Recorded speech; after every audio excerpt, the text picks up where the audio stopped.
Phone सफा गर्दा आज मैले एउटा पुरानो भिडियो भेटाएँ। जाडो महिना, दाइको घर, मिठो गफ र मिठा यादहरू।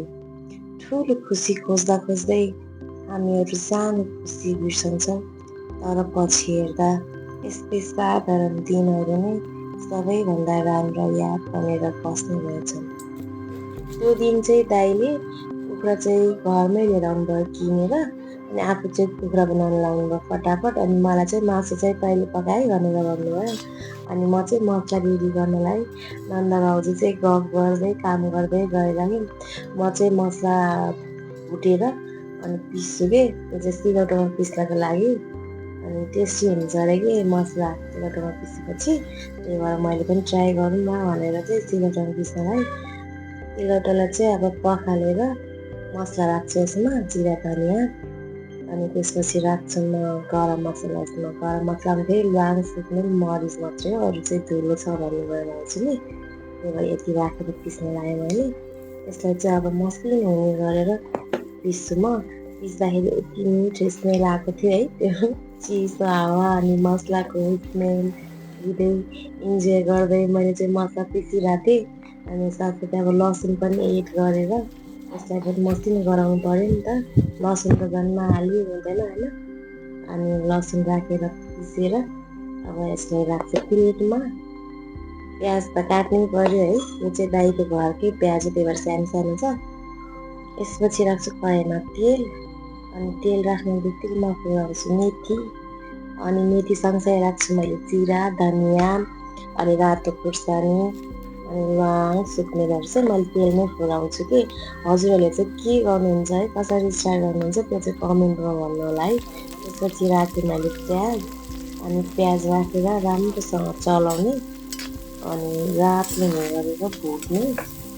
अनि प्याज चाहिँ रातो भइसकेपछि चाहिँ म राख्छु मासु। मासुलाई चाहिँ एकछिन भुट्ने, मजाले चलाउने।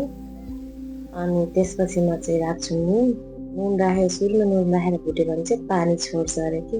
मलाई चाहिँ त्यसरी सिकाउनु भएको छ कि मम्मीले। अनि मैले चाहिँ राखेँ बेसार। अनि अब चलाउँछु यसलाई पनि राखेर।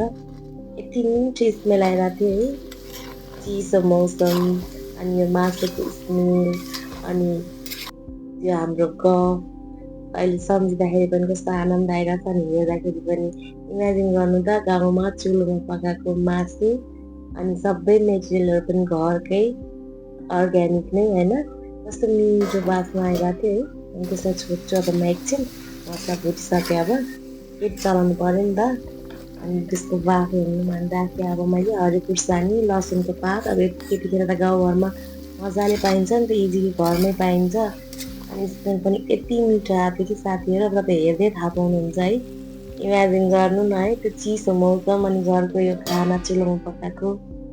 अनि भन्दाखेरि पनि मलाई कति आनन्द आइरहेको छ है। अब राखेँ पानी। यति पानी राखेर चाहिँ हल्का अब ग्रेभी खानु पऱ्यो, ग्रेभी त बनाउनु पऱ्यो। यो ढिँडोसित खाने अरे साथीहरू, त्यही भएर ग्रेभी राखेर अब छोपिदिन्छु ल। यो बिहा गर्ने चलन कसरी थाहा छ? कोही नदिने आफ्नो मात्रै नगरी झ्याम खाने चलन हुन्छ। मम्मी हुँदै बिहा चलेको छैन? होटलमा गर्ने हो, पैसा कमाउनु भयो चट्ट लगाएर खानापिना होटलमा, बिहा यहाँबाट जन्ती जाने चट्ट लगाएर। कोही भाउ त गर्छ छोराको बिहामा चुलामा बसिरहनु, काम गर्ने राख्ने मान्छे उनीहरू पैसा कमाउँछ। चाहिँ मेरो ठुलो सासू हुनुहुन्छ, बोल्नु चाहिँ सक्नुहुन्न, मेरो भाउजू चाहिँ बुझ्नुहुन्छ कि। के भनेको भाउजू कसरी बुझ्नु भयो त? यस्तो भनेको छोरा हो, उल्टी गर्यो भने किसने बंद कर दिया? तुमने क्यों बंद कर दिया? किसने?